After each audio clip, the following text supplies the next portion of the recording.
नमस्कार दोस्तों, आप लोगों का स्वागत है तहे दिल से हमारे यूट्यूब चैनल पर।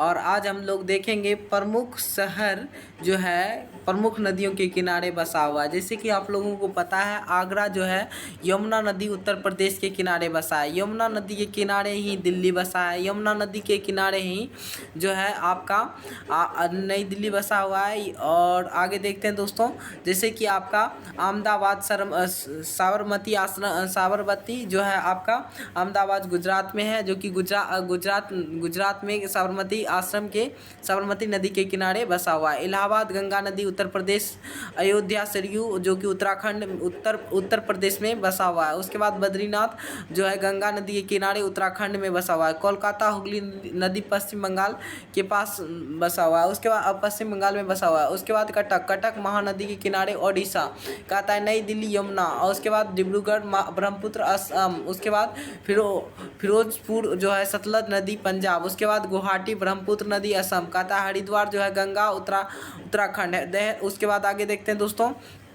हैदराबाद मूसा तेलंगाना। उसके बाद जबलपुर नर्मदा मध्य प्रदेश जो है आपका दोस्तों। मध्य प्रदेश आपका कौन सी नदी के किनारे बसा हुआ है? तो मध्य प्रदेश आपका देखिए, मध्य प्रदेश जो है जबलपुर जो है नर्मदा नदी के किनारे, कानपुर गंगा नदी के उत्तर प्रदेश में। उसके बाद कोटा चंबल राजस्थान में, जैनपुर गोमती नदी उत्तर प्रदेश, पटना गंगा और बिहार कहता है। पटना किस नदी के किनारे? गंगा नदी के किनारे। और राजमंद्री गोदावरी जो है आंध्र प्रदेश। राजमंद्री किस नदी के किनारे? गोदावरी नदी के किनारे। उसके बाद आंध्र प्रदेश में बसा हुआ है। उसके बाद श्रीनगर जो है झेलम नदी के किनारे। श्रीनगर में कौन सा नदी?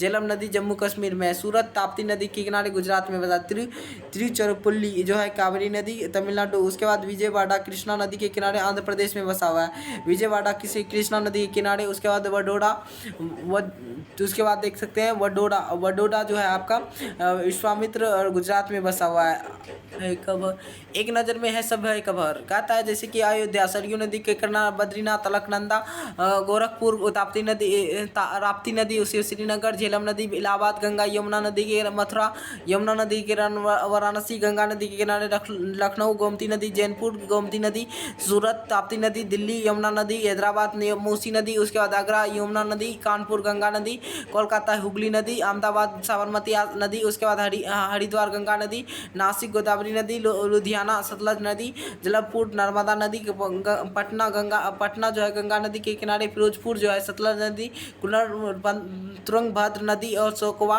घाट ब्रह्मपुत्र नदी, कन्नौज गंगा नदी। उसके बाद जमशेदपुर, उसके बाद स्वर्णरेखा नदी, पंडरपुर भीम नदी। उसके बाद बेल्ली राम गंगा नदी, जगदलपुर इंद्रावती नदी, डिब्रूगढ़ ब्रह्मपुत्र नदी, कोटा चंबल नदी, कटक महानदी, नासिक गोदावरी नदी, श्रीरंगपट्टनम कावेरी नदी, संबलपुरम महानदी, उज्जैन जो है शिक्षा प्रदा नदी। उसके बाद ओरछा बेतवा नदी, बैतूल जो है ताप्ती नदी, विजयवाड़ा कृष्णा नदी।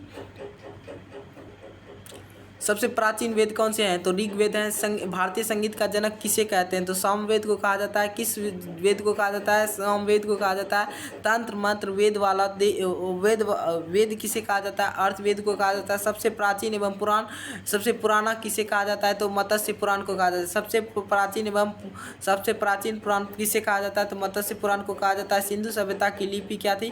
भाव चित्रात्मक थी। इतिहास के पिता किसे कहा जाता है? हेरोडोटस को कहा जाता है। सिंधु सभ्यता की प्रमुख विशेषता क्या थे? नगर योजना। उसके बाद सिंधु सभ्यता का स्वर्णमान काल क्या है? तो 2350 से 1750 ईस्वी तक।